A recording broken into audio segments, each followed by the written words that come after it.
ayat yang masih saya teringat sampai sekarang, adik masih berminat dengan Petronas. Saya dengan spontan menyebut ya.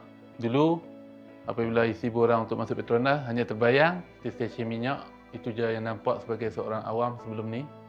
Tapi sebenarnya bukan. Dia lagi besar. Apabila setiap kali ada shutdown atau turnaround, iaitu major service untuk plant, setiap orang akan diberikan tugas daripada contohnya 20 hari. Jadi kita kena pastikan kita akan dapat siapkan dalam waktu itu. Apabila kita dapat siapkan dalam masa yang diberikan, dia akan memberikan satu kepuasan kepada tim. Kita pastikan tidak menjadi satu pembaziran. Contohnya, equipment tu kita boleh lagi servis, tapi kita dah order baru. Cabaran paling besar dalam Petronas ni apabila diberi amanah tugas untuk bekerja sebagai shift instrument.